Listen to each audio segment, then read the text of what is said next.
ठीक है।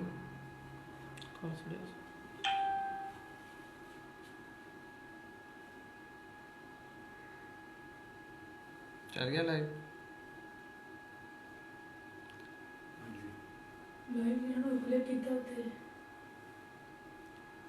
बंद कर दे। चल गया लाइव। हाँ। बिस्मिल्लाहिर्रहमानिर्रहीम। अस्सलाम वालेकुम नाजरीन, मैं हूं आपका मेज़बान, आपका साथी मास अहमद, और एक दफ़ा फिर आपको जामिया मोहम्मदिया डोगा शरीफ के हलावत ईमान प्रोग्राम की दूसरी नशिस्त में खुश आमदीद कहता हूँ। अज़ीज़ान ग्रामी, हलावत ईमान प्रोग्राम की आज की नशिस्त का जो मौजू मुंतखब किया गया है वो है औलाद के हकूक़ और वालिदैन का किरदार। बड़ा ही एक अहम मौजू है जिस पर आज गुफ्तगू की जाएगी, इसलिए आप सब अहबाब की तवज्जो दरकार है। और इस मौजू पर गुफ्तगू करने के लिए हमारे दरमियान पिछली मरतबा की तरह आज भी खसूसी वक्त निकाला है नाज़िम आला जामिया मोहम्मदिया डोगा शरीफ, मुदर्रिस जामियातुल मदीना गुजरात, मोहतरमुल मकाम मुफ्ती मियाँ मुबश्शिर इकबाल साहब मेरे इस जानिब मौजूद हैं। और उसके अलावा आज की इस मौजू पर गुफ्तगू करने के लिए, हमारा साथ देने के लिए इंतहाई मोअज़्ज़िज़ और मोहतरम नाज़िम तालिबात जामियातुल मदीना गुजरात मौलाना फजलदाद मदनी साहब हमारे दरमियान मौजूद हैं। और तलावत कलाम पाक के लिए मुदर्रिस जामिया मोहम्मदिया डोगा शरीफ मोहतरम जनाब कारी सईदुर रहमान साहब वो भी हमारे दरमियान मौजूद हैं। तो आज की इस नशिस्त के मौजू पर गुफ्तगू बाद में की जाएगी। पहले आगाज़ करेंगे तलावत कलाम से। तलावत कलाम के लिए हमारे दरमियान कारी सईदुर रहमान साहब मौजूद हैं। मैं उनसे मुल्तमिस हूँ कि वो तलावत कलाम पाक से आज की इस नशिस्त का बाकायदा तौर पर आगाज़ करें।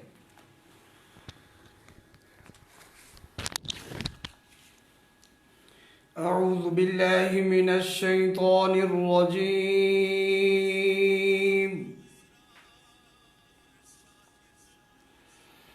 बिस्मिल्लाहिर रहमानिर रहीम।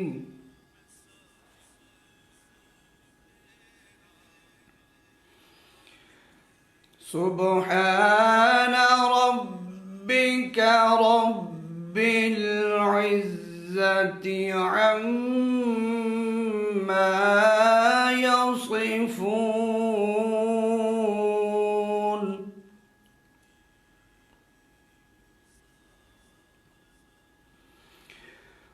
सुब्हान रब्बिका रब्बिल इज़्ज़ति अम्मा यसिफून वसलामुन अलल मुरसलीन। सुब्हानल्लाह। वसलामुन अलल मुरसलीन वल्हम्दुलिल्लाहि रब्बिल आलमीन। सुब्हानल्लाह। वसलामुन अलल मुरसलीन वल्हम्दुलिल्लाहि रब्बिल आलमीन।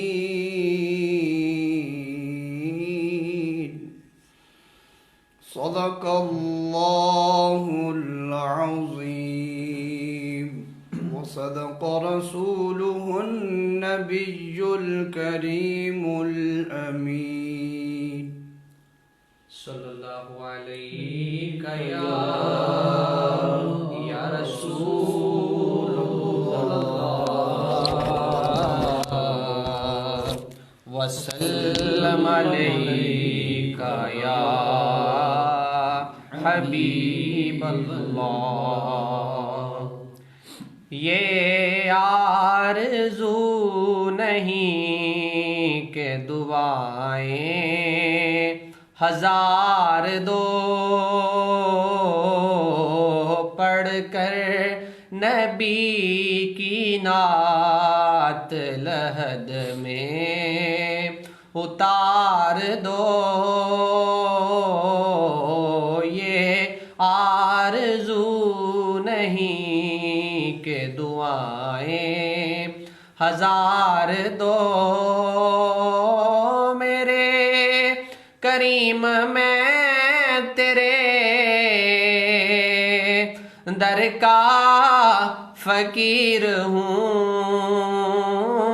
मेरे करीम। मैं तेरे दर का फकीर हूँ। अपने करम की भीख मुझे बार बार दो। ये आरज़ू नहीं के दुआएं हजार दो। गर जीतना है इश्क में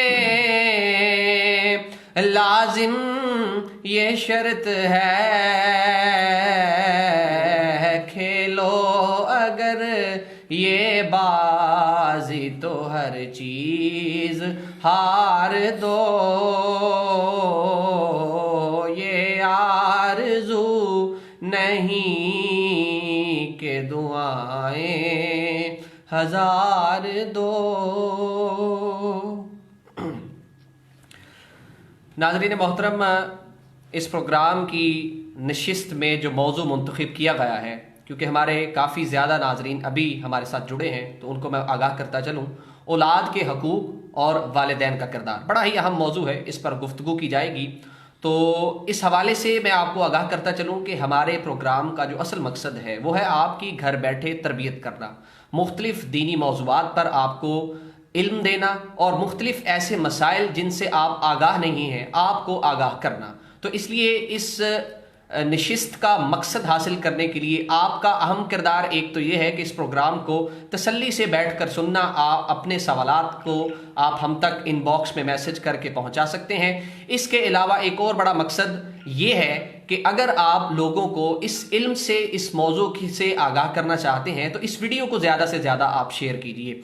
अभी आपसे गुजारिश है कि आप इस वीडियो को शेयर कर दीजिए मुख्तलिफ ग्रुप्स में, मुख्तलिफ आईडीज़ में, ताकि हमारा जो मकसद है उसको ज़्यादा से ज़्यादा लोग हासिल करने में हमारा साथ दे सकें। तो आज की इस नशिस्त का बाकायदा तौर पर आगाज़ सवालात से करते हैं। तो सबसे पहले जो सवाल करूँगा वो मैं मुफ्ती मियाँ मुबशर इकबाल साहब से, कि आज का जो हमारा मौजू है मुफ्ती साहब वो है औलाद के हकूक़ और वालिदैन का किरदार। जी जी।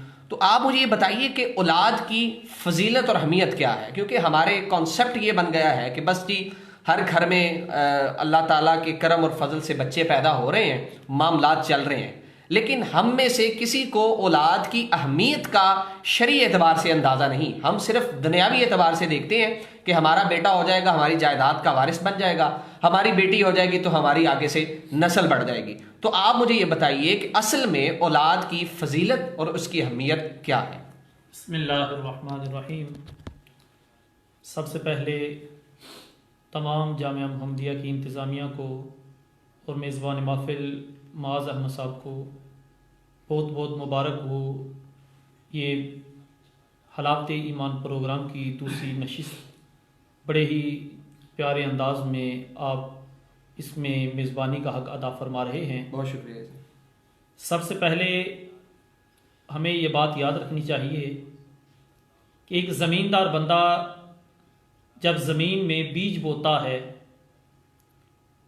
तो बीज बोने के बाद वो घर पे आके बैठ जाए, उसकी हिफाजत ना करे, निगाहदाश्त ना करे, तो फसल कीड़े मकोड़ों के काम आती है, वो फसल तबाह हो जाती है, वो जानवरों के काम आती है। जिस तरह एक ज़मींदार बंदा उसके लिए एक फसल की हिफाजत करना बंदे पे लाजिम होता है, इसी तरह जब अल्लाह ताला बंदे को औलाद देता है तो इसकी निगाहदाश्त हिफाजत बंदे की जिम्मेदारी है। बेशक। लेकिन ये औलाद दरअसल है क्या? बिल्कुल, ये अल्लाह की तरफ से नेमत है, चाहे बेटी की सूरत में हो या बेटे की सूरत में हो।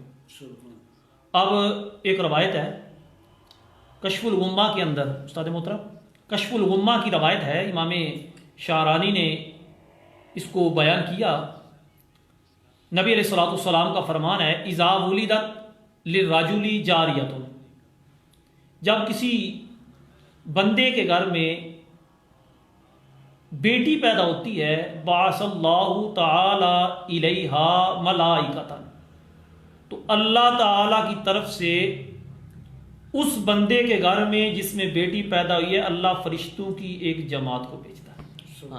ये किसके बारे में बता रहे हैं? औलाद है। औलाद है। अब औलाद में बेटी है, एक फरिश्तों की जमात आ रही है। आगे नबी अलैहिस्सलाम फरमाते हैं, यज़िफ़ून अल बरकता ज़फ़न, वो फरिश्ते जो अल्लाह की तरफ से आए हैं वो बरकतें और रहमतें लेके नाज़िल हुए।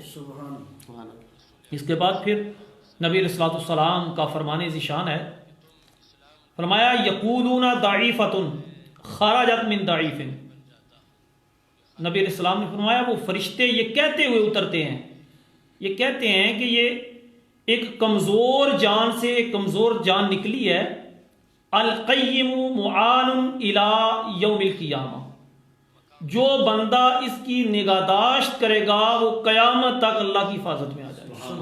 क्या बात। ये एक हमारे यहाँ औलाद का जो कंसेप्ट है, जिस तरह आपने कहा कि जनाब ऐसा होता है कि बस हम कहते हैं ये विरासत में हिस्सेदार बन जाएगा, ये दूसरा है। हमारा ये अगर कंसेप्ट ये हो जाए ना कि अगर अल्लाह की तरफ से ये रहमत आई है, बेटी की सूरत में मिली है, बिल्कुल, तो एक फरिश्तों की जमात अभी पैदा हुई है, फरिश्तों की जमात आ गई।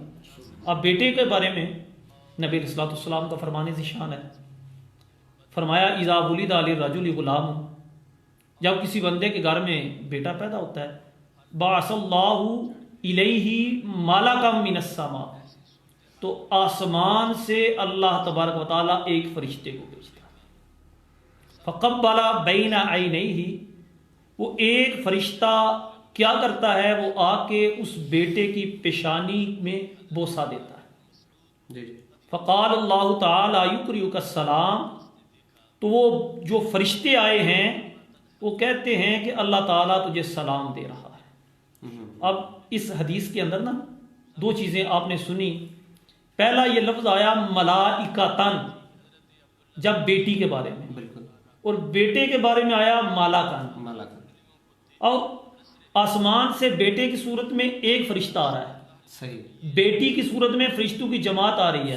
अगर हम इसको देखें ना, आगाज के अंदर ही हाँ जी, बेटी पैदा हो रही है, फरिश्तों की तादाद काफी ज्यादा तादाद है, और बेटा पैदा हो रहा है, एक आ रहा है, एक फरिश्ता। इससे पता चला बेटी को हमने कम अहमियत नहीं देनी। नहीं देनी। एक तो औलाद अल्लाह की नेमत है, रहमत है। अब इस नेमत और रहमत, जिस तरह अभी आपने सुना है, ये अल्लाह की नेमत और रहमत है, तो अब इसके बारे में जब हमें ये यकीन हो जाए ना, ईमान हमारा पुख्ता हो जाए, यार ये पैदा होने वाला बेटा है, बेटी है, तो ये अल्लाह की बड़ी नेमत है, बड़ी रहमत है। यानी बेटे और बेटी में तफरीक ना करें, ठीक है। फिर यकीन माने औलाद की तरबियत का सही तरह बंदा हक अदा करने की तरफ चला जाएगा। जी, बहुत अच्छा जी। मुफ्ती मियां मुशर्रफ इकबाल साहब ने औलाद की अहमियत को एलेबोरेट किया है, तफसील से बयान किया है। तो इस हवाले से मैं आज के प्रोग्राम के जो हमारे व्यूवर्स हैं उनका भी शुक्रिया अदा करूंगा, इन्होंने वीडियो को शेयर किया है। ये चीज़ बड़ी अहम है क्योंकि हम बिल्कुल अपने इब्तदाई मराहल में इस प्रोग्राम के, आज इसकी दूसरी नशिस्त है, तो हमारे पेज के इतने लाइक्स नहीं है और देखने वाले कम हैं। देखने वाले ज़्यादा कैसे होंगे? आप सब अहबाब की वजह से। तो आप सब अहबाब का बेहद शुक्रिया जो हमें देख रहे हैं इस वक्त और वीडियो को शेयर कर रहे हैं। गुफ्तगू का सिलसिला आगे बढ़ाते हैं। मौलाना फजलदाद मदनी साहब आज खुसूसी वक्त निकाल कर तशरीफ लाए हैं।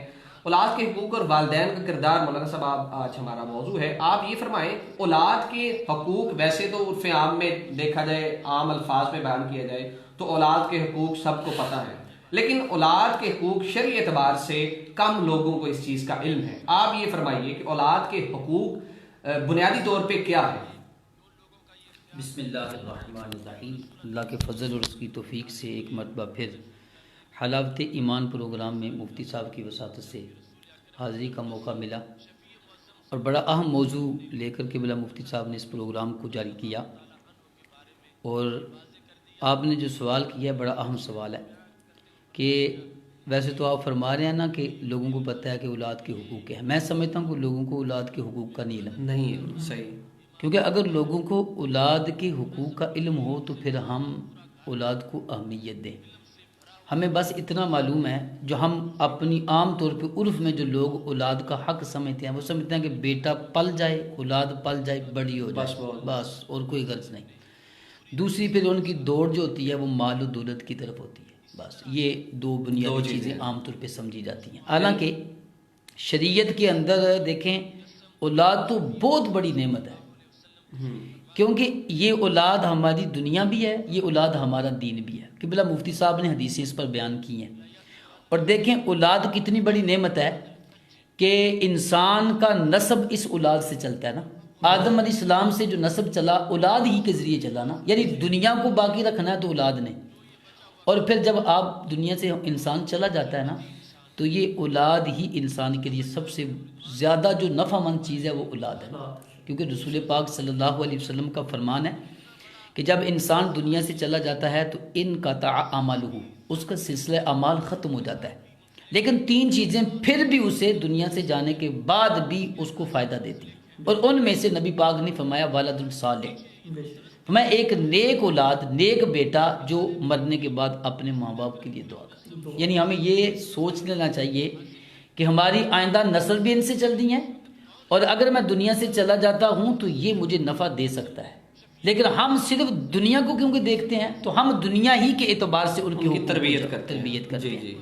तो बड़ी अहम बात जो थी, शरीयत ने जो सबसे पहला जो वो हक है ना, वो वालिद का है। सबसे पहला हक वालिद पर होता है। सही। अभी औलाद पैदा नहीं हुई, अभी औलाद के लिए वो इंतखाब करने जा रहा है।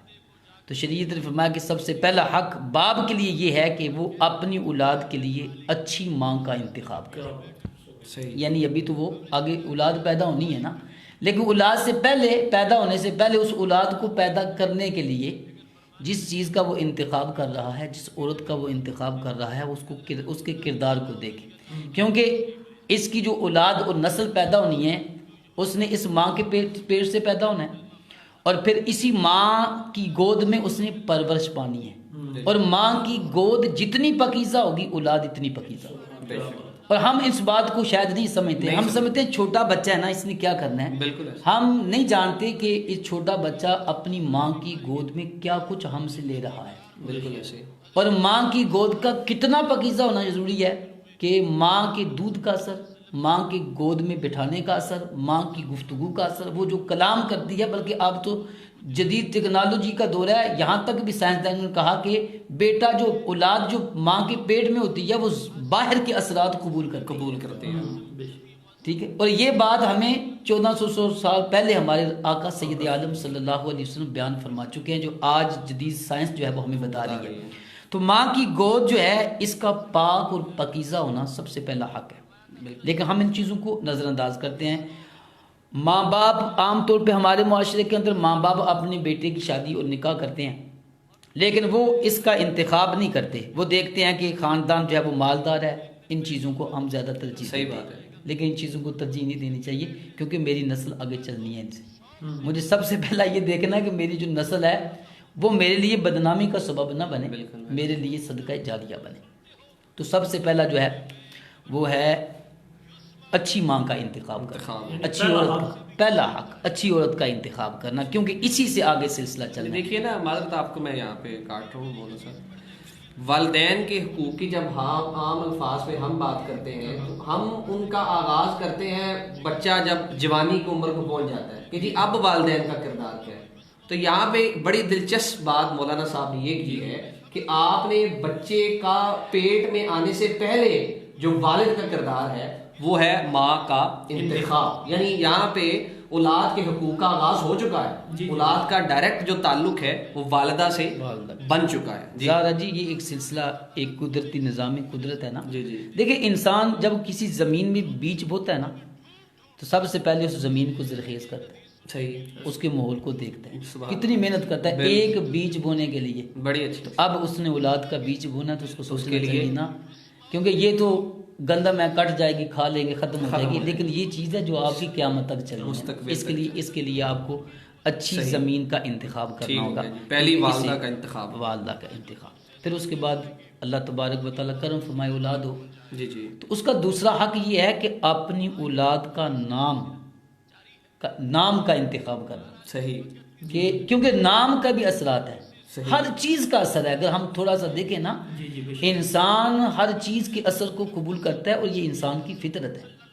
नबी पाक सल्लल्लाहु अलैहि वसल्लम ने इन बातों की तरफ हमें इशारा फरमाया। सही। जैसा मुफ्ती साहब जलवा फरमाए हैं कि नबी पाक अलैहिस्सलाम ने शेर की खाल पर बैठने से मना किया। बैठने से क्या फ़र्क पड़ेगा? क्योंकि फरमाया कि इसका असर यह है कि जिस्म में तकब्बुर पैदा होगा। अच्छा, बकरे की खाल पे बैठने का हुक्म दिया और उसको सुन्नत करार दिया क्योंकि इससे आजिज़ी पैदा होती है। यानी जब कोई आप चीज़ आपकी जिस्म से लगती है तो आप सोचने कि उसका इतना असर है कि आपके जिस्म में जो है वो तब्दीली आ जाती है, आपकी तबीयत में जो है वो तब्दीली आ जाती है। तो फिर जब हम बच्चे का नाम रखते हैं तो उस नाम का भी एक असर होगा। अच्छा, ठीक है, अच्छे नाम का इंतखाब करना। और नबी पाक सल्लल्लाहु अलैहि वसल्लम की जो हदीस है, सरकार ने फरमाया जिसके यहाँ बेटा पैदा हो सम्माहु लहु मुहम्मद, और वो अपने बेटे का नाम मेरे नाम से बरकत की वजह से मोहम्मद रखे तो अल्लाह ताला माँ बाप को भी बख्श देता है और बेटे को भी बख्श देता है। सही। ठीक है, तो अच्छे नाम का इंतखाब करना, मोहम्मद रखे, यानी ऐसा नाम कि जिस नाम की बरकतें उसे मिले, जिस नाम का कोई अच्छा माना हो। आजकल हमारे जो ना है ना, उल्लू मुल्लू, ये बिट्ठू गट्ठू, बिल्कुल ये ड्रामे देख के हमारी खवातीन जो हैं वो बजाय इससे कि वो हमारी सुन्नत और हमारे दीन के जो मामलात हैं उनसे इम्प्रेस हो के बच्चों के नाम रखें सहाबा इकराम के नाम पे। ठीक है, उसके बाद नबी पाक सल्लल्लाहु अलैहि वसल्लम के जो दौर में और उसके बाद जो बड़े बड़े मुसलमानों के उलमा गुजरे, मुसलमानों के सिपा सलार गुजरे, उसकी बजाय हम लोग ड्रामों को तरजीह दे रहे हैं कि ड्रामों पे बच्चों का नाम रखें। और इसका सबब मैं समझता हूँ क्योंकि हम जिद्दत पसंद है ना, लेकिन हमें ये नहीं पता कि जिद्दत कहाँ पसंद करनी चाहिए। हाँ, हम हर चीज़ में जिद्दत चाहते हैं ना, तो बच्चों के नामों में भी हम सोचते हैं कि ऐसा नाम जो किसी का ना हो, किसी का ना हो, और दूसरा हमें ये ना कहे कि भाई ये क्या तुमने नाम रख लिया। आदम अलैहिस्सलाम से लेकर अब तक सिलसिला चला और ऐसा नाम हम तलाश कर लें कि जिसमें खरबों अरबों इंसान दुनिया से आए चले गए, तो किसी ने ना रखा हो, तो फिर वो इंसान वाला नाम तो नहीं होगा ना, क्योंकि इंसानों वाले नाम तो पहले बड़े बड़े बुजुर्गों ने जो है वो रखे हुए हैं। तो इस चीज़ को जो है ना वो लोग ज़्यादा थे। फिर और औलाद का हक ये है नाम रखा जाए, फिर 7 दिन के अंदर जो शरीयत ने इसके रूल बयान किए हैं, और अकीका करना ये भी करना चाहिए। अगर किसी के पास गुंजाइश है ना जी जी, तो उसको चाहिए कि वो अपनी औलाद के नाम का सदका करे। नबी पाक सल्लल्लाहु अलैहि वसल्लम की बड़ी खूबसूरती ये सुन्नत है। इसके बाद जो अहम किरदार अब सिलसिला शुरू हुआ, सही, औलाद की परवरिश। ठीक हो गया, तरबियत और परवरिश ठीक हो गया। अब पहले तो परवरिश होगी ना, तरबियत होगी बाद में, अच्छा, तालीम होगी बाद में, पहले है परवरिश। औलाद की परवरिश करनी है और रिज़्क़ हलाल से करनी है। एक बात चीज मेरे ज़हन के अंदर आ गई, ये ना एक गुट्टी के बारे में भी, गुट्टी जो है, गुट्टी का भी, क्योंकि ये जिस्म का हिस्सा, जो चीज़ अब उसके पेट में जानी है उसके जिस्म का हिस्सा बनना है, और जब जिस्म का जुज़ बनेगी उसका असर होगा ना।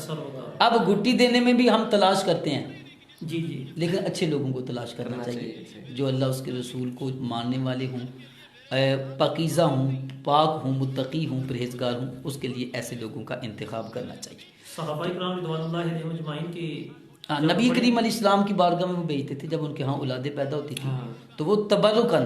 तो आज भी हमें ऐसे उलमा को, औलिया को गुट्टी के लिए उनका इंतखाब करना चाहिए कि इससे उनका तकवा जो है वो उसकी तरफ जो है वो मुंतकिल होगा। तो बात जो मैं अर्ज कर रहा था, परवरिश, ये कितना अहम काम है।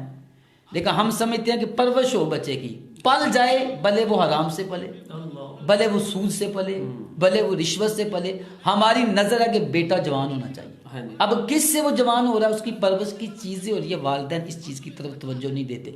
लेकिन जब वो तवज्जो देते हैं तो उस वक्त मामला बहुत ज़्यादा बिगड़ चुका होता है। ठीक है, तो औलाद की परवरिश करनी है रिज़्क़ हलाल से। सही, क्योंकि हलाल का लुकमा जब इंसान के जिस्म में जाएगा ना, वो इंसान के जिस्म, उसी से खून बनना है, उसी के जिस्म के आज़ा की परवरिश होनी है, तो उससे इंसान की तबीयत में उस हराम का असर पैदा होगा। बिल्कुल है। तो सबसे अहम चीज़ है अपनी औलाद की परवरिश करते वक्त हलाल और हराम में तमीज़ करना, जो कि हमारे माशरे के अंदर नहीं की जाती। सैयदना सिद्दीक़ अकबर रज़ियल्लाहु ताला अन्हु का एक बड़ा खूबसूरत वाक़या कि आपका एक ग़ुलाम था, तो वो कुछ चीज़ें खाने के लिए हज़रत सिद्दीक़ अकबर रज़ियल्लाहु ताला अन्हु की बारगाह में लेकर आया, तो आपने उसको खा लिया। तो उस ग़ुलाम को बड़ा ताज्जुब हुआ कि हुज़ूर, पहले जब भी मैं कुछ लेकर आता था तो आप मुझसे पूछते थे कि ये कैसी है, कहाँ से लेकर आए हो, वजह क्या है, तो मुझे पूरी तहकीक फरमाते थे। तो आज आपने बगैर पूछे खा लिया, मुझसे पूछा नहीं, तो मैं मुझे भूख बहुत ज़्यादा लगी हुई थी, काफ़ी दिनों से नहीं खाया, तो इसलिए मेरी तवज्जो नहीं की, तो मुझे बताओ कि ये कहाँ से लेकर आए। तो उसने फिर बताया कि मैं ज़माना जाहलियत में जब काफिर था तो मैं मंतर करता था, काहिन था, जादू टूने जिसको हम कहते हैं, तो वो मैंने अपने उस ज़माने में किया था। तो आज मैं उस कौम के पास से गुजरा तो उनका मुआवजा रहता था, तो उन्होंने मुझे ये खाना जो है ना मुआवजे के तौर पर दिया। अच्छा। तो जब हज़रत सिद्दीक़ अकबर रज़ी अल्लाह ताला अन्हु ने ये सुना ना, तो आपने फिर बातकल्लुफ़ जो कुछ खाया तो उसको बाहर निकालना, यानी क्या करना चाहिए। यहाँ तक कि उलमा फरमाते हैं कि आपने इतनी अजियत बर्दाश्त की, तो उस गुलाम ने कहा हुजूर अब चली गई है और अनजाने में चली गई है, तो क्यों इतना तकल्लुफ़ात करते हैं। तो फरमाया कि अगर जान भी देनी पड़ी तो जान दूंगा, इसको निकालूंगा, क्योंकि मैंने रसूल पाक सल्लल्लाहु अलैहि वसल्लम की हदीस आपकी ज़बान मुक़द्दस से सुना है कि जो जिस्म लुक़मा हराम से पला वो जहन्नम में जाएगा। और कुरान हमें क्या कहता है, या अय्युहल्लज़ीना आमनू कू अनफुसकुम व अहलीकुमुन नार। ये कुरान मजीद ने हमारी तरबियत की है, फरमाया ईमान वालों खुद भी जहन्नम से बचो और अपने ख़ानदान औलाद को भी क्या करो, जहन्नम से बचाओ। ठीक है, अब बच्चा तो बच्चा है, उसको नहीं पता कि हलाल क्या है और हराम क्या है, लेकिन जो उस बच्चे को खिला रहे हैं उनको तो कम अज़ कम ये बात मालूम है हलाल और हराम क्या चीज़ है। और माँ बाप का इसमें बड़ा अहम किरदार है, क्योंकि ज़ाहिर है बच्चा खुद नहीं कमा सकता। अब जो कुछ भी आप बच्चे की तरफ डिलीवर कर रहे हैं वो वालिदैन की तरफ से हो रहा है ना। तो परवरिश के अंदर सबसे अहम चीज़ है अपनी औलाद के लिए हलाल का इंतखाब करना, वरना क्या होगा जब वो बच्चे जवान होंगे तो वो बच्चे हमारे दिल की तस्कीन बनने के बजाय हमारे लिए वबाल जान बन जाएंगे। आज जो हमारी शिकायतें हैं ना, बिल्कुल मसाइल बच्चे जो है वो फर्मा बरदार नहीं है। हाँ जी, ठीक है, मैंने तो बड़ी मेहनत, हर घर का ये मसला है, मैंने बड़ी मेहनत की है, लेकिन ये नहीं सोचते कि मैंने मेहनत क्या की है। मेरी मेहनत ये थी कि मैंने उसको बड़ा किया है, लेकिन उस मेहनत के अंदर मैंने ये तमीज़ नहीं की कि मैं इसको बड़ा किन चीज़ों से कर रहा हूँ। यानी कि मेरा जो रिज्क था जो मुझ पर, हालांकि ये हक है नानु नफका, बीवी का भी शोहर पर है, लेकिन औलाद का भी अपने वालिद पर है। ये वालिद का बिलखुसूस हक है, जब तक नाबालिग, जब तक वो नाबालिग है तो ये बाप का बिलखुसूस इस मामले के अंदर बाप का तो बड़ा अहम किरदार है। क्योंकि नानो नफकी की जब बात आएगी तो अब बीवी को उसने खिलाना है, दूध बीवी ने अपने बेटे को पिलाना है, तो अगर ये हलाल खिलाएगा तो वो हलाल दूध जो होगा, और फिर उसके बाद जब वो खुद खाने पीने के काबिल हो जाता है तो फिर तो बड़ी इंतहाई एहतियात की जो है ना वो ज़रूरत है। और तीसरा चौथा हक जो है ये तालीम और तरबियत, सही, औलाद की तरबियत और तालीम। और तालीम से मुराद क्या है? तालीम से मुराद ये नहीं कि जो हम हमारे पेशी हैं ना ये मुराद नहीं, इससे मुराद ये कि एक अच्छा इंसान बने, अच्छा मुसलमान बने, और वो ऐसा इंसान मुसलमान बने कि जिसके असरात उम्मत पर ज़ाहिर हों, उसकी अच्छाई के असरात ज़ाहिर हों। यानी मुतासर लोग होते हैं ना, हर बंदे से मुतासर होते हैं, लेकिन मुतासर होने के अंदाज होते हैं। डाकू से भी लोग मुतासर होते हैं, और आलिम से भी, हाफिज़ कुरान से भी, मुत्तकी और परहेजगार से भी मुतासर होते हैं, लेकिन मकसद मुतासर करना नहीं, अच्छा मुतासर करना, अच्छा, यानी उसके जो असरात हैं। तरबियत और तालीम इसलिए ताकि मेरा बच्चा अच्छा इंसान बने, नीयत आपकी ये होनी चाहिए, ये होनी चाहिए, और तरबियत भी इसी अंदाज में फिर होनी चाहिए ना। यानी जब मेरी तरबियत, ये तालीम का मकसद ये है कि बच्चा बड़ा हो, अच्छी जॉब मिल जाए, अच्छे ओहदे पर फायज हो जाए, तो फिर आपको पता है कि वो जब डॉक्टर बनता है या इंजीनियर बनता है या बड़ा बनता है तो वो क्या हाल करता है, क्या हालात करता है। बिल्कुल ऐसे ही सबसे ज्यादा आजकल जो हमारे लोगों का इख्तलाफ है वो डॉक्टर हजरात से ही है, और हमारे माशरे का पढ़ा लिखा वो तबका तस्वर किया जाता है, तो लिहाजा यहाँ पे बड़ी अहम चीज है। लेकिन मसला ये है कि डॉक्टर बनना बुरी चीज नहीं है। हाँ जी, ये इंजीनियर बनना या टीचर बनना, अच्छा बात यह है कि मैं जो तरबियत कर रहा हूँ ना, मेरी तरबियत का अंदाज इसमें गलत है। और जो पिछले आपने हकीका वगैरह रिज़्क़ हलाल के मामला डिस्कस किए, वो उनका ख्याल रखना भी बहुत अहम है। यहाँ पे एक छोटी सी मैं यहाँ पे बात करना चाहूँगा कि आजकल जो है वो पढ़ा लिखा तबका जो है वो तसव्वुर ये किया जाता है कि हम अपने बच्चे को पढ़ाई लिखाई अच्छी जॉब के लिए भेजें, लेकिन वालिदैन इस हवाले से फ़कत ये करते हैं कि अपने बच्चे को मदरसे भेज दिया, स्कूल भेज दिया, और बस उस्ताज़ा इकराम पे सारी जिम्मेदारी डाल दी। तो क्या ये इस चीज़ में उनका किरदार जो है होना चाहिए कि भाई स्कूल से बच्चा घर आ गया है, मदरसे से घर आ गया, तो अब हमने क्या करना है, जो वक्त वो हमारे साथ गुजारेगा उसमें हम उसकी कैसे तरबियत कर सकते हैं? सबसे अहम किरदार पहले माँ बाप का, फिर उस्ताद का। ठीक है, उस्ताद के पास बच्चा उस वक्त जाता है जब वो चलता है, सही जब वो बोलता है, इससे पहले वो घर की चार दीवारी के अंदर है रहता है। और उसके सामने माँ का किरदार है और बाप का किरदार। ये मशहूर हदीस है ना जी, नबी अलैहिस्सलाम का फरमान है, कुल्लु मौलूदी यूलदु अलल फितरा अला फितरत दीनी अबावाहु युहव्विदानिही व औ युनस्सिरानी। युनस्सिरानी औ युमज्जिसानी। कि नबी पाक इस्लाम का ये फरमान है, फरमाया कि हर बच्चा अच्छी फितरत पे पैदा होता है।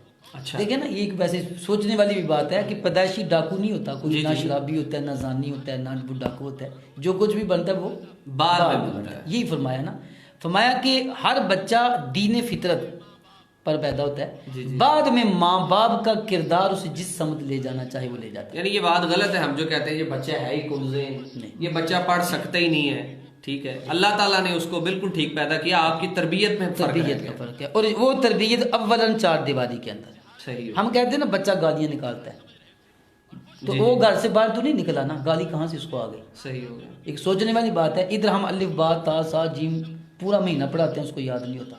ये चीज़ है अभी उसको किसी ने पढ़ाई नहीं है, ठीक है।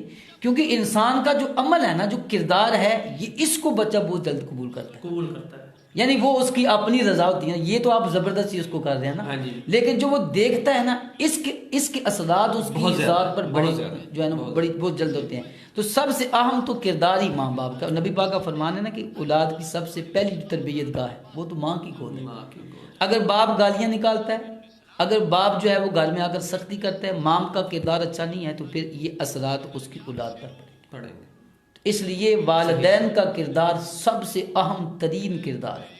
फिर उस्ताद के पास बच्चा कुछ लम्हे के लिए होता है और वालिदैन के लिए वालिदैन के साथ ज्यादा उसका वक्त गुजरता उसका है। वक्त गुजर, और वो देखता है। अच्छा, ये बात भी है, हम बात कर उसको बच्चा समझ कर ना इग्नोर करते हैं, उसको नजरअंदाज करते हैं, हाँ जी। लेकिन वो जानता है हाँ जी, कि सीखता मेरे है। वालिद साहब क्या कर रहे हैं और मेरी वालदा क्या कर रही हैं। यानी वो जब झूठ बोलता है ना इंसान, तो वो समझता है बच्चे ने क्या पता है, जी, जी। लेकिन वो अंदर से जरूर सोचता है कि यार अब्बा जी को झूठ बोल रहे हैं, हाँ जी। और मुझे कहते हैं कि झूठ नहीं बोल रहे हैं। घर के माहौल से बड़ा तो सीखता है। अब जब एक बाप झूठ बोलेगा तो आप ये सोच सकते हैं कि बेटा कैसे सच बोलेगा उसके हाँ साथ। जी। ये झूठ वहां से उसने सीखा, ये जो कुछ भी वो सीख रहा है वो यहाँ से सीख रहा जी, है। जी। अगर बाप के सामने वो झूठ बोल रहा है ना, अब बाप को गुस्सा आता है कि मेरा बेटा मेरे सामने झूठ बोल रहा है, लेकिन ये भी गुस्सा आना चाहिए कि मैं नहीं भी तो मैं अपने भी। बेटे के सामने झूठ बोलता मेरा हूँ। बेटा नमाज नहीं पढ़ रहा, लेकिन ये सोचना चाहिए मैं भी मैं नहीं भी पढ़ तो नहीं रहा। पढ़। ठीक है। मकसद ये है कि एक जी, काम जी। जो आप नहीं करते वो आप बेटे को किस तरह कहेंगे। कहेंगे। अगर आप कहेंगे भी तो वो उसको अहमियत नहीं देगा, क्योंकि उसके जेल में इस वक्त दो चीजें हैं, माँ और बाप। बिल्कुल। कि यार अगर ये अहम काम होता ना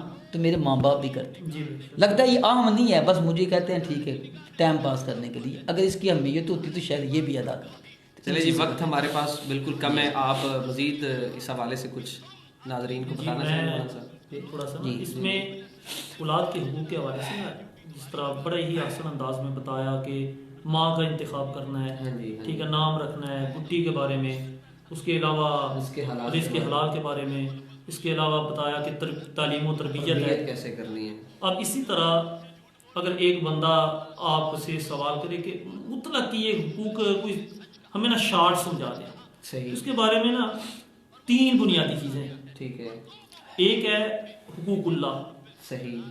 एक है हुकूकुर रसूल, जी, जी। और एक है हुकूकुल इबाद। सही। अगर हम अपनी औलाद को ये तीन बातें समझा दें ना, सिखा दें। सही। हुकूकुल्लाह के बारे में अल्लाह ताला के कौन से हुकूक हैं, अल्लाह का हक क्या है, अल्लाह तबारक व तआला के दरबार में हाजिरी है, इबादत करना। इबादत ज़ाहिर है करना। जब हम अपनी औलाद को अपने अल्लाह और अपने रसूल के हुकूक बताएंगे ना, हाँ, तो फिर बच्चा हमारा उस तरफ जाएगा तो वो फिर हमारे हुकूक बताएगा। जी, जी। ये जितनी भी बातें बताई हैं ना, जी, जी। तालीम व तरबियत है, ये तालीम व तरबियत में उन्होंने बड़ी डिटेल से वजाहत से बताया। बिल्कुल। अब ये है कि अल हुकूकुल्लाह है, हुकूकुर रसूल है, ठीक है।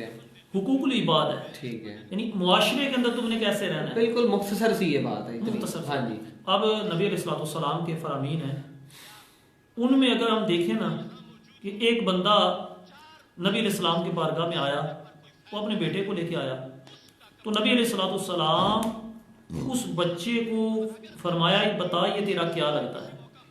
उसने कहा मेरा वालिद साहब है। सही। फिर नबी अलैहिस्सलाम ने तरबियत फरमाई, ठीक है।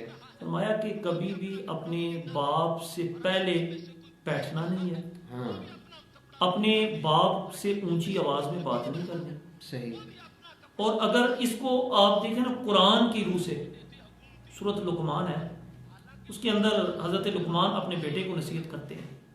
मैं तो ये कहता हूँ कि अगर ये आयात जो अभी 3 आयतें पढ़ूँ, तर्जमा करूँगा ना, जी जी, ये 3 आयतें हम अपने बच्चे को रोज़ाना नहीं, हफ्ते में 1 दिन पढ़ा देना, तो वो औलाद आपकी ताबे फरमान भी होगी और वो औलाद जो है हकीकी मानों में सही तरह मुसलमान जो बनने के हक हैं वो अदा करेगी। क़यामत के दिन भी तुम्हारे लिए बख्शिश का समा बनेगी। वो कुरान पाक की आयत है हजूर साहब, या बुनैया आक़िमिस सलाह। वाह क्या बात। हज़रत लुकमान अपने बेटे को नसीहत करते हुए कहते हैं, ए मेरे बेटे, आक़िमिस सलाता, नमाज पढ़ना। पहला काम नमाज पढ़ना, नमाज पढ़ना, ठीक है, यानी रब के दरबार में हाजिरी देना। सही। वअमुर बिल मारूफ, दूसरा लोगों को नेकी की दावत देना। वनहा अनिल मुनकर, जो चीज़ नापसंद है, बुरी चीज़ें हैं, उससे रुक जाना, यानी जो अल्लाह ताला ने मना फरमाई हैं जो चीज़ें, उनसे बाज रहना, दूर रहना।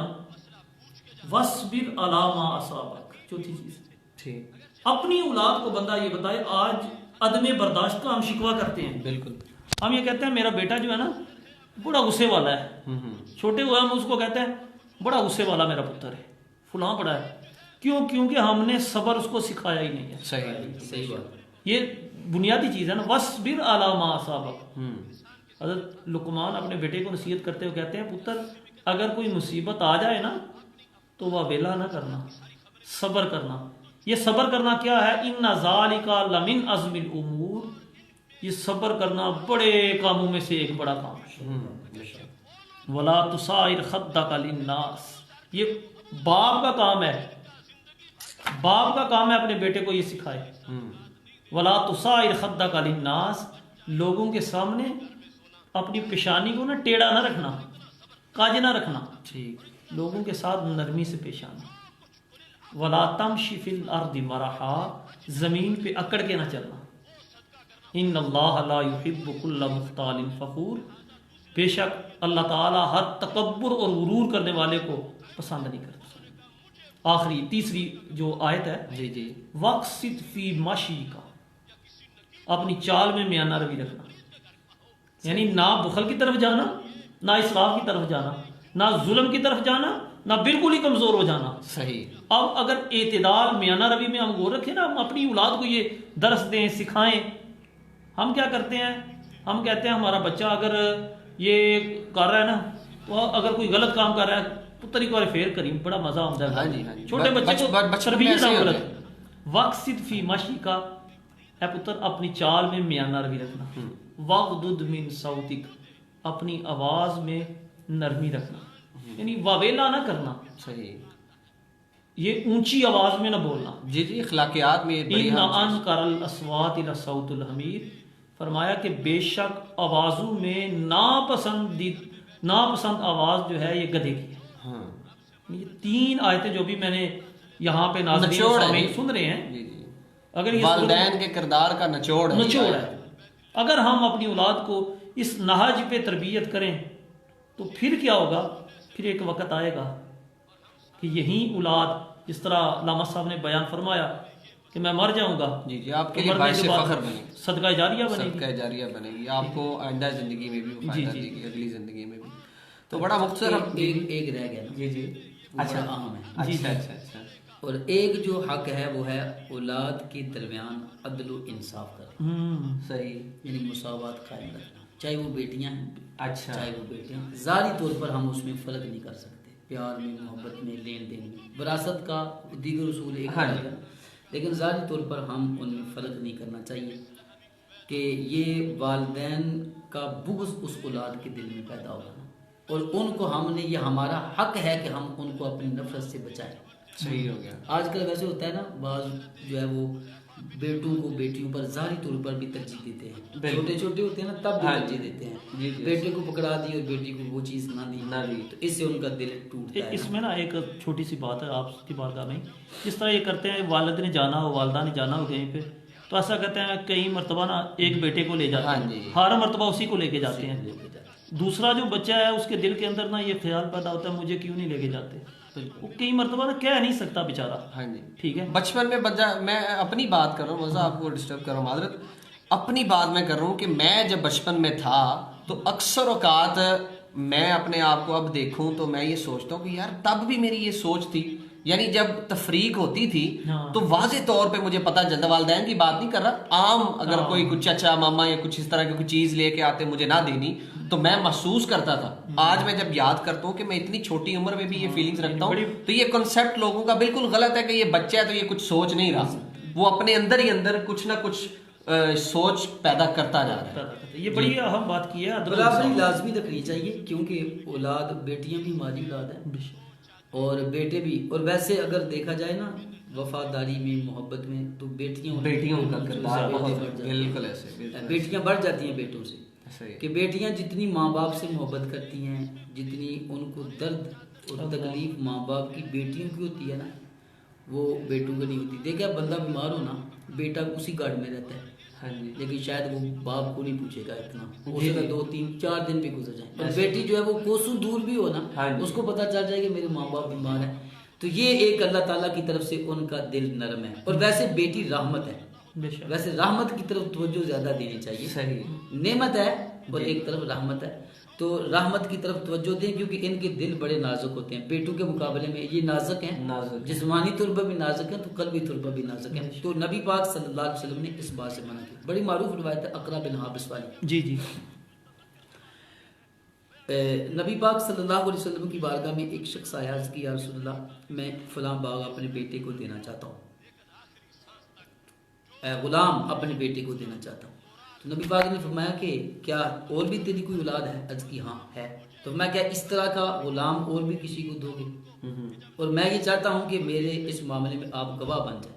तो सरकार ने फरमाया क्या और है कोई जिसको आप उसको भी गुलाम दे? अर्ज़ की नहीं। तो फरमाया कि फिर इसको क्यों दे? अच्छा, तो मैं जुल्म में गवाह नहीं बन सकता। सुभान तो अल्लाह। ये तजीब बिला मुरजे, हाँ जी। यानी ऐसी कोई वजह नहीं है। औलाद जब बराबर है तो फिर उनके साथ सलूक, और ये हक है उनका। अच्छा, इसको हम नजरअंदाज ना करें फिर, वरना कल को फिर जब वो तफरीक करेंगे ना दोनों में, हाँ जी। तो फिर हमें अजियत होगी। अजियत होगी। लिहाजा हम अपनी अजियत से पहले उनको अजियत ना दें। ये काम चीज़। ये बड़ी गुफ्तगू दिलचस्प हो रही है और बड़ा मज़ा आ रहा है गुफ्तगू का, लेकिन क्योंकि हर प्रोग्राम का एक वक्त मुकर्ररा होता है तो हम तकरीबन इख्तिताम की जानिब रवा दवा हैं। तो मुफ्ती साहब बिल्कुल आप भी बड़े अच्छे अल्फाज में आज के इस मौजू के हवाले से गुफ्तगू कर रहे थे, तो मैं एक सवाल करूंगा आप में से जो भी शख्सियत इस सवाल का जवाब देना चाहे कि आज के दौर में हम देखते हैं कि वालिदैन में वालिद और वालदा दोनों आ जाते हैं। तो चले वालिद का किरदार तो एक तरफ रह गया, मेरी अपनी ये सोच है, आप उससे आप मुत्तफिक हों या इख्तलाफ करें, ये आप बेहतर जानते हैं कि वालिदा का किरदार वालिद से ज़्यादा है। आप इस चीज़ से इत्तफाक करते हैं कि यहाँ दोनों का किरदार सेम ही है? क्योंकि बिल्कुल जो आगाज़ के मरहले होते हैं बच्चे के, वो ज़्यादा वक्त वो अपनी वालदा के साथ बिताता है, बल्कि बड़ा होके भी जवानी की उम्र में भी वालिद काम पे चला जाता है, बच्चे का ज़्यादा वक्त अपनी वालदा के साथ गुजरता है। तो आप क्या समझते हैं वालिद और वालदा में से औलाद की तरबियत के लिए किसका ज़्यादा किरदार है? वैसे तो किरदार तो दोनों का अहम है, बेशक। बहुत ही अहम है दोनों का ना, लेकिन नोयतें अलग अलग हैं। ठीक है, बच्चे की जिस्मानी तालीम, जिस्मानी परवरिश और इब्तदाई जो इसकी तरबियत है ना, वो तो माँ का हक है। क्योंकि बच्चा जो है ना अपनी ज़िंदगी का इब्तदाई और बुनियादी इंतहाई अहम हिस्सा वो माँ की गोद में गुजारता है। सही। ठीक है, माँ की अहमियत भी ज़्यादा हदीसों में बयान की गई है, और इनके माँ ही के बारे में फरमाया कि जन्नत इनके कदमों के नीचे है। तो ये जन्नत इतनी आसान नहीं है कि जितनी आसान हम इसको ले रहे हैं। माँ का जो किरदार है वो अदा करे। आज तो हमारे माशरे के अंदर माएँ तो बच्चों को दूध पिलाने के लिए तैयार है, हालांकि उसी के जिस्म का हिस्सा है, लेकिन वो अपनी ज़ात को औलाद पर तरजीह देती हैं। बेशक। वो माएँ जो औलाद को अपनी ज़ात पर तरजीह देती थी, तो फिर वो औलादें भी अपनी ज़ात पर माओं को तरजीह देते थे। लेकिन आज जो है माँ जो है वो अपनी ताकत की बड़ी अहमियत है। यानी कुरान मजीद में जो बताया गया कि 2 साल तक अपने बच्चे को दूध माँ अपनी लाजमी पिलाए, तो साइंस भी यही कहती है कि 2 साल तक आपने अपना दूध लाजमी पिलाना है। आप डॉक्टर से बात करेंगे तो आप यकीनन इस चीज़ से वाकिफ होंगे, वो इस चीज़ पर बड़ा जोर देते हैं कि आप अपने बच्चे को ज़रूर वालदा से कहिए कि 2 साल तक दूध पिलाएं। तो अगर आप चले हम शरई एतबार से भी इस चीज़ को समझे और साइंसी एतबार से भी इसकी बड़ी अहमियत है। तो सबसे बुनियादी जो चीज़ है इब्तदान तो माँ है, लेकिन जब बच्चा बालिग हो जाता है जी, ना, अब इस माँ से बढ़कर किरदार अब बाप का है, बाप का। यानी दोनों के किरदार दोनों के अहम है, लेकिन मौके महल और मौके जमाने के एतबार से इसका बदल जाते मतलब हैं। है कि आगाज के अंदर जी कभी बच्चा पैदा हुआ तो फिर माँ का किरदार अहम है, हाँ। इस हवाले से कि वो बच्चा उसी के पास ही उसी रहना के है। हाँ जी। ठीक है, वालिद है, उसकी जिम्मेदारी औलाद के बारे में ये है, उसने माल ला के देना है, उसको उसकी परवरिश करनी है। बिल्कुल। ठीक है, लेकिन इसमें ना एक और चीज़ है, कमी जो सामने नजर आती है वालिद के बारे में, वो अपनी औलाद को ना टाइम नहीं दे सकते। हाँ जी, वक्त कम देते वक्त आजकल तो वालिदा भी नहीं देती। हैं। जी ये आप जदीद दौर आ गया है, मोबाइल देख लें आप। मोबाइल बच्चे पकड़ा को, देते हैं छोटे को बच्चों मोबाइल पकड़ा दिया, बस वो दूसरे कमरे में वो मोबाइल के साथ लगा है, वालिदा अलग कमरे में मोबाइल के साथ लगी हुई है, वालिदा अलग। और इसके इंतहाई मनफी असरात हैं हर ये एतबार से। रोजाना आप बहुत ही देखते हैं खतरनाक असरात हैं इसके। देखें, ये हमारी विरासत है, जी जी हमारी प्रॉपर्टी औलाद है, जी। क्योंकि ये वो प्रॉपर्टी है जो क़यामत तक चलनी है, बाकी तो यही रह जानी है, जी। बाकी तो सिलसिला खत्म हो जाएगा ना, वो इनके कब्जे में, और ये हमारी हमेशा की प्रॉपर्टी है। यानी अगर ये नेक होंगे, वो नेक होंगे, आगे नस्ल नेकों की चलती रहेगी तो हमारे लिए तो बड़ी आसानियां पैदा हो जाएंगी। सही बात है। और अगर ये बात हुआ ना तो हमने कौम को एक बुरा शख्स दिया है, हाँ जी, और उससे जितने भी बुराइयां होंगी और जितने भी बुराइयां उससे जिम्मेदार पैदा हम होंगी ना, वो जिम्मेदारी हम पर होगी। बिल्कुल ऐसे। तो माँ बाप का किरदार, और बिलखुसूस फिर क्या कहते हैं, बेटी के मामले में, अब बलूगत के बाद बेटी के मामले में माँ का किरदार अहम है, और बलूगत के बाद बेटे के मामले में अब बाप का किरदार अहम है। सही तो है। मैं तो यहाँ पर ना ये भी अक्सर कहा करता हूँ कि जब बेटा या बेटी बालिग होने लगे ना, तो ये ऐसे मामलात आ जाएं, तो वालिद का जिम्मेदारी है, अगर बेटा है तो वालिद की जिम्मेदारी है बेटे को बिठाए, उसको शरई मसाइल बताए। बिल्कुल, ठीक है, अगर बड़ी बेटी- अहम चीज़ है ये बड़ी अहम चीज़ है। जी, जी। हम क्या करते हैं, हम अपनी औलाद को पास बिठाते ही नहीं है। बिल्कुल ऐसा ही है। जी बड़ा हो गया, चलो ठीक है, वो अपने मामलात तय देखिए, कर लेगा। हमारे जो व्यूवर्स हैं, मैं उनसे भी ये सवाल करता हूँ कि आप खुद सोचिए कि कितना अरसा हो गया है कि आप घर में आए हो, मोबाइल पकड़ लेते हैं। तो लिहाजा ये वक्त जो आपने बात की है बहुत ही अहम चीज़ है, और मोबाइल के जरिए अगर आपके बच्चे की तरबियत हो रही है तो वो तरबियत मनफी तरबियत है। सबसे जो नबी अलैहिस्सलाम ने ना फरमाया, आज तो हम छोटा सा बच्चा है, बोलने नहीं लगता, उसको मोबाइल पकड़ा देते हैं और रोना चुप कर देते हैं। हाँ जी, हाँ जी। हालांकि नबी अलैहिस्सलाम का फरमान मौजूद है, नबी अलैहिस्सलाम ने फरमाया इफ्ताहू अला सिबयानिकुम अव्वला कालिमातिन बिला इलाहा इल्लल्लाह। सही। नबी अलैहिस्सलाम ने फरमाया तुम्हारा बच्चा जो सबसे पहला जुबान से मुंह से लफ्ज निकाले ना, जी जी। वो ला इलाहा इल्लल्लाह। इल्लल्लाह मुहम्मद। अब देखें, वो बच्चा जो आगाज के अंदर, ये हदीस है, नबी अलैहिस्सलाम का फरमान है कि सबसे पहले उस बच्चे ने जबान से ये लफ्ज निकाला ला इलाहा इल्लल्लाह। अब मरने लगा, नबी अलैहिस्सलाम ने वलक्किनूहुम इंदल मौत, मरने के वक्त तुम उनके पास कलिमा तय्यबा की तलकीन करो। फ़इन्नहु मन काना अव्वला कालिमतिन बिला इलाहा इल्लल्लाह व आखिर कलामिही बिला इलाहा इल्लल्लाह सुम्मा आशा अल्फ सनातिन। फरमाया अगर वो बंदा 1000 साल भी जिंदा रहा, उसका आगाज कलिमा तय्यबा से हुआ, उसका इख्तिताम कलिमा तय्यबा से हुआ। फरमाया मा सुइला अन ज़म्बिन वाहिदिन, उससे एक गुनाह के बारे में भी क़यामत के दिन सवाल नहीं पूछा जाएगा। अब क्या, ये किसका किरदार है? वालिदा का। ये किसका किरदार है? वालिद का। ये किसका किरदार है? उसके जो बहन भाई हैं बड़े। अब ये तमाम चीज़ें हमें इसमें देखनी चाहिए, समझनी चाहिए कि मेरी औलाद है, अल्लाह ने मुझे दी है। अब बजाय इसके कि मैं अपनी औलाद को मनफी कामों में लगा दूं, मुझे चाहिए कि मैं उसको सही जो दीन इस्लाम ने हमें रास्ता बताया है बिल्कुल उस पर चले।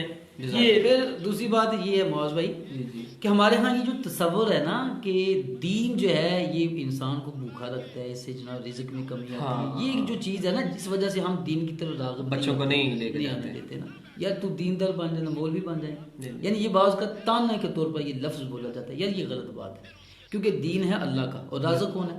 अल्लाह ताला। यार ये कैसे मुमकिन है कि कोई बंदा अल्लाह के काम में लगा हो, तो वैसे तो वो सारी कायनात को रिज़्क़ देता है ना, तो जो उसके काम में लगा हो उसको भूखा रखे।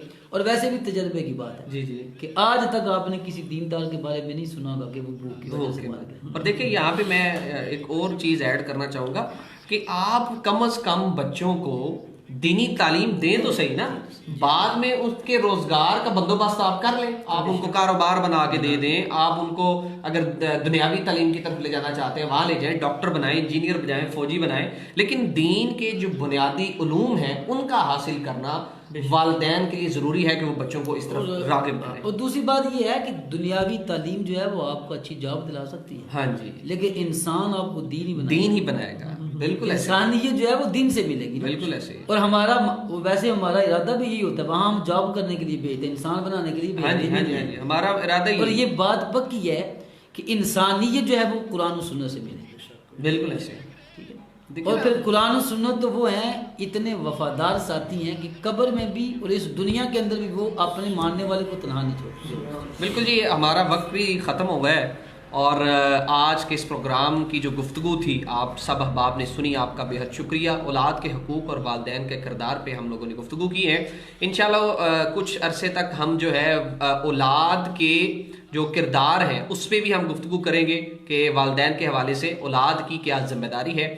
तो आज के मौजू के हवाले से बिल्कुल मुख्तसर सा यही पैगाम है आप सब अहबाब के लिए कि आप अगर अल्लाह ताला ने आपको औलाद की नेमत से नवाजा है तो आपके कुछ फ़राइज़ हैं, कुछ जिम्मेदारियां हैं।